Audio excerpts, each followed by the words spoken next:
Hi everyone, it's Michelle. Welcome back. So it's time for my weekly weight loss update for you guys, and today I thought I would take a lot of the questions that you guys asked in my last weight loss video and answer them in today's video. There was a lot of recurring questions, so I thought I would hit on those questions specifically today. So let's jump in and get started. So last week my total weight loss was 88.6 pounds. This week I lost another 1.4 pounds for a total weight loss of 90 pounds. So the last couple days I've been right at the 90-pound mark, which is very, very exciting. Whenever I hit, another 10-pound mark, it's always very exciting. It's, something to be celebrated. And so I'm very excited about that. I have 5 pounds to go, just 5 pounds to go, and then we will be focused on maintaining that weight, which I'm a little nervous about. I won't lie about that, right? The biggest fear many people have when they lose weight, and I'm one of them, is that you'll gain it back. Even though I've changed my lifestyle and my eating, I always live with that fear. So if you're one of those people who lives with that fear, I think it's pretty natural. Okay, so let's jump into all the questions. And I did sort of make a list so that, I would remember to hit on them. First of all, I wanted to say there was a lot of people who wanted to see before and after pictures, who wanted me to post before and after pictures here in the video. And I actually will do that when I hit my goal weight. I'll go back and do that. If you're curious because you don't know what I looked like when I was that heavy, you can always go back in my videos, because my videos from way back then are up still. And you can see, kind of what I look like. I don't actually stand up in them, but you can see I am considerably heavier than I am now. Also, if you follow me on Instagram, and I use the same name on Instagram, Makeup MLC, I do tend to post some before and after pictures on Instagram once in a while. So if you have an Instagram account, you can go look for me there as well. But I will post some in my video when I hit my goal weight, which is only 5 pounds from now. So you'll see more then. Okay, so I got a lot of questions about, do I drink coffee and do I drink alcohol? And I've talked about this a little bit before. Yes, I absolutely drink coffee. I drink coffee every single day. I drink it first thing in the morning and I drink it in the afternoon. There's really nothing wrong with drinking coffee. There's no calories in coffee. It's what you put in it that makes it bad. So I don't sweeten my coffee at all. Not even with artificial sweeteners. I think artificial sweeteners are evil, and I don't think, for the most part, we should be consuming them. I only have just a tiny bit of milk in my coffee, just enough to cool it down a little bit. It doesn't even really change the color that much. I don't fill it with creamers and that kind of thing. The one thing about caffeine that you have to be careful of is that it can dehydrate your body. So for every cup of coffee that you have to have an additional cup of water during the day. So just remember that if you're going to drink coffee, to drink a little extra water, because it's important. Alcohol, I've talked about this before as well. Yes, I do still have alcohol. I don't drink it every day. I also am very careful about, when I'm going to have a drink, what I drink, because there's a lot of calories in the things that we drink. If you have a daiquiri or a margarita that's made from a mix, it's full of sugar and it's full of calories. So I try to be smart about my alcohol that I consume, and I will almost always have red wine versus anything else. I love red wine, and it doesn't seem to cause any problems with my weight loss when I drink it, but I'll only have like a glass with my meal or something. I won't drink a bottle of it or anything. And I try to only do it once or twice a week. There was a lot of questions about what I eat for snacks and dinner, so I thought I'd hit on that a little bit. It's really hard for me to film my dinners. You know, that's at a time in the evening when my husband is home and, you know, we're enjoying our meal, and for me to get the camera out, it's just really hard. I've tried. So I'll talk a little bit about what I eat for dinner. For snacks, I do snack. If I'm hungry, I snack. If I'm not hungry, I don't snack. So be careful when you're sort of thinking about your day that you don't sort of build in snack time and always go for a snack if your body's not craving food. If you're not hungry, you don't need to eat it. So in the mornings, it would be unusual for me to have a snack because I'm just so busy in the mornings. I don't tend to get hungry between breakfast and lunch. In the afternoon, I do tend to get hungry because we are late dinner eaters. So when I snack, and if I snack in the morning, I would snack on the same thing. I snack on a piece of fruit of some sort. I love apples. I love bananas.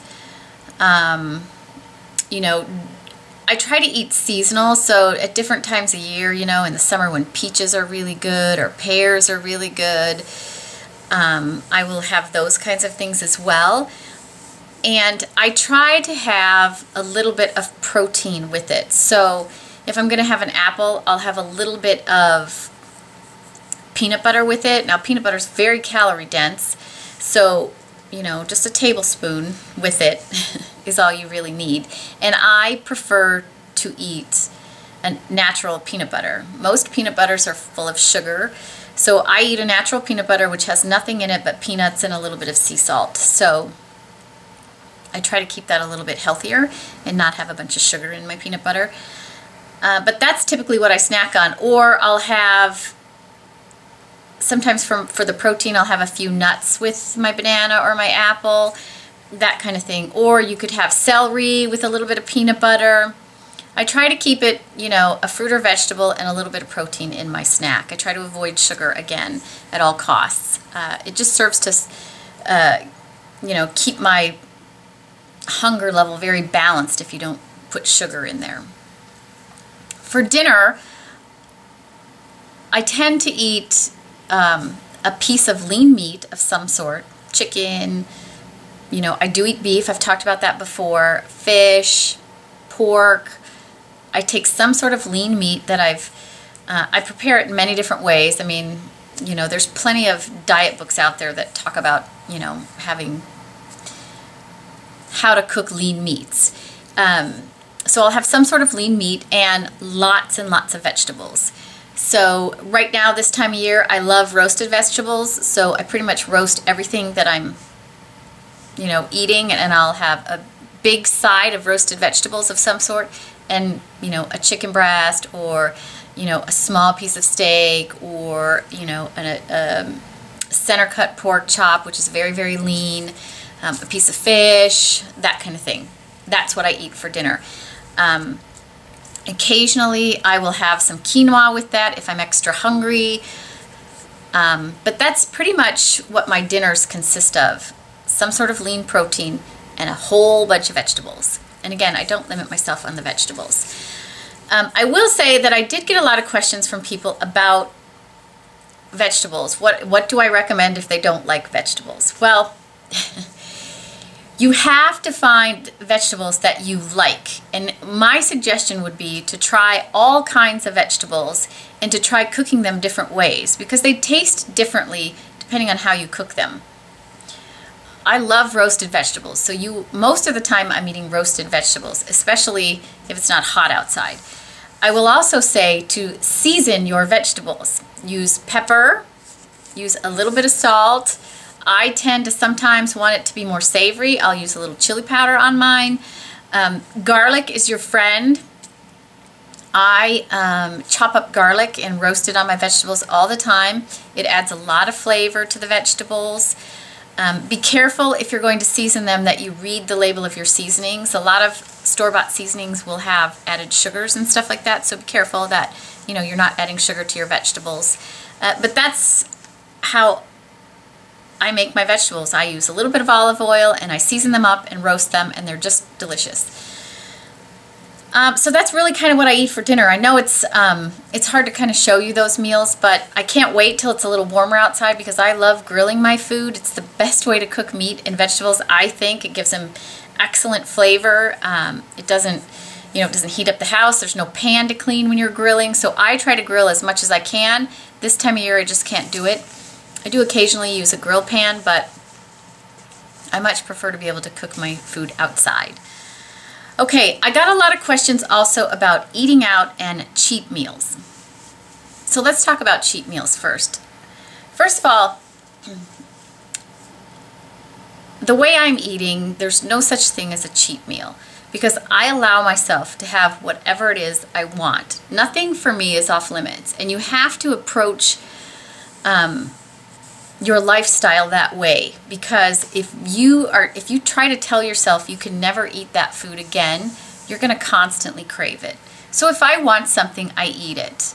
Typically, if it's really bad food, I'm only going to eat a little bit of it because it's not necessary to eat the whole thing. You will be satiated with a couple of bites and then eat something healthy. But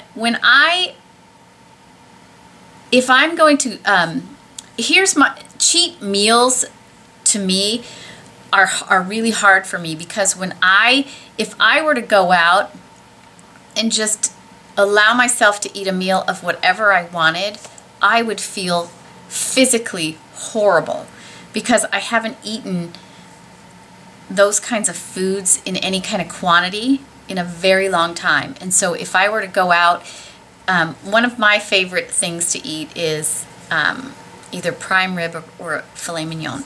And if we were to go out to a steakhouse and I were to have prime rib, a baked potato, you know, some sort of appetizer and bread and all that stuff, I would physically feel so bad that I just don't do it. So when I'm going to have something that is a little less healthy than I eat on a regular basis, I will pick one item in my meal to be that way. So when my husband and I go out to a steakhouse, I will have sometimes prime rib, sometimes a filet mignon, and then I will have vegetables with my meal, so that only part of my meal is a little bit unhealthier than I would normally be eating, and not the whole meal. And that way, I feel like I've cheated, if that's how you want to look at it, but I don't physically feel horrible. And really, it's not that bad because you only a part of the meal was horrible. So that's how I approach that.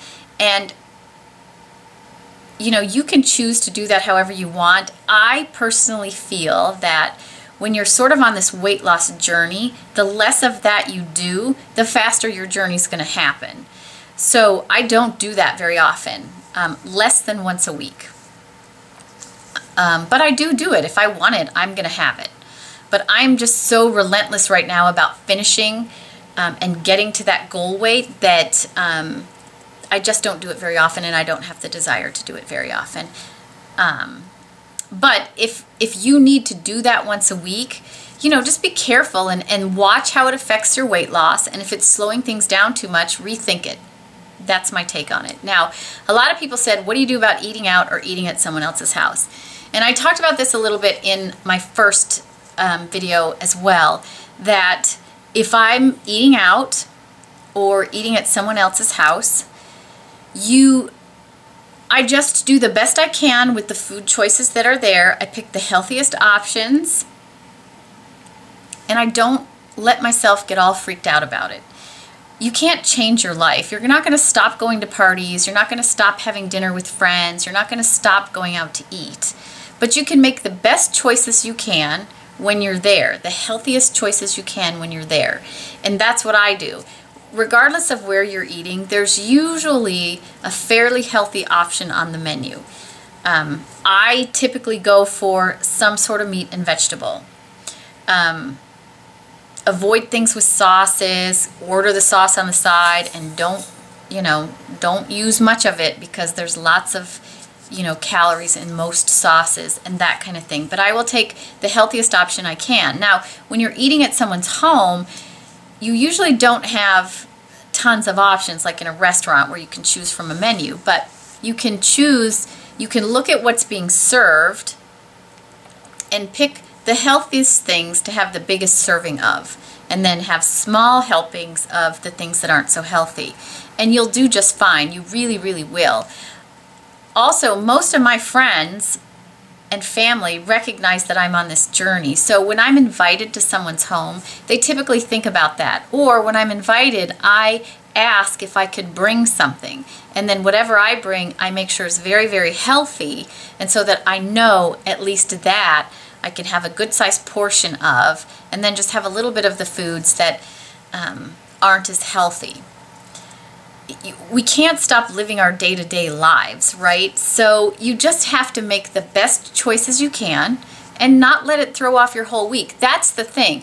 People go out and they end up somewhere where there's very few healthy options, and so they just eat whatever they want, and then they go, oh, I've already thrown this away, so now I'm just going to eat whatever I want until Monday, or I'm going to eat whatever I want until tomorrow. Do not do that. That's where we get way off track. Just do the best you can when you're in that moment, and then get right back to where you were. Get right back on your healthy eating plan. Do not let that sway you for any more than that event. And I do believe that's the secret. I used to be one of those people who, when I was on a really strict diet, if I went somewhere and they just didn't have anything for me to eat, you know, I would just pick something horrible instead of the best option, and then that would throw me for the next few days. And just, that puts you so far behind, and then every time that happens, it puts you behind. So, you know, do the best you can when you're in that moment. We all know how to make the best decisions. We all know how to look at food and understand, you know, that's not good, that's a better choice. And you just have to be strong enough to eat that way. But like I said, and I've said this before, if there is something that, you know, is really, really unhealthy, but everybody's talking about how good it is, if I want some of it, I'm going to eat it. I am. I'm going to taste it first and see if it's as good as everybody's bragging about, because sometimes it isn't. Sometimes it doesn't taste good to me anymore. And, you know, if it really is, you know, I'm going to have a small serving. I try to eat just a couple of bites. You know, and a couple people on here have mentioned the same rule, the 3-bite rule. Just have 3 bites of it. That's usually enough. You know, don't have half a plate of it, but have 3 bites of it and enjoy it. And don't let that throw you off your journey. It's the same thing with desserts. People say, don't you ever eat sweets or desserts? I do. Not every day. Probably once a week still. But I don't have a piece of pie and I don't have a piece of cake. I have a couple of bites. And, you know, my husband will laugh because I will say, aren't you going to have some pie? Because that means I want a bite of pie, but I don't want to go and cut myself a slice because I only want to have 1 bite or 2 bites, because that's all I really need to sort of satisfy that I really want to have that. You only need a couple of bites. You really only do. You'll be surprised at how easy it is to stop at just a couple bites, to tell yourself, okay, you can have 2 bites, but you got to stop at 2. It's fine, because now you've had it and you're like, oh yeah, that's good. Okay, and you're happy. So it's better to do that than to deprive yourself and have an all-out binge for a few days. So that's how I approach it. So I don't want this video to get too long, so I'm going to stop for today. The next group of questions, it was about talking more about my fitness, how I got started exercising, a little bit more about my fitness routine, and a little bit more about the tools that I use, like my Polar F4 heart rate monitor and that kind of thing. So I will do that next week for you guys. When I do my weight loss update, I will talk a little bit more about my workout schedule and how I got started working out. So again, I want to say thanks to everyone for their wonderful, wonderful support. Everybody's been so supportive along this journey for me, and I really, really appreciate it. And for those of you who are still on the journey with me or who are starting the journey with me, remember to hang in there. Like, take it day by day. Don't give up on yourself. You are worth it. It feels so good as you progress on your journey. So don't give up. I know how hard it is, but don't give up. Because you really are worth it. In the end, you're gonna feel so amazing, believe me. So that's it for this week. I hope you guys have a happy, healthy week, and I will talk to you again next week.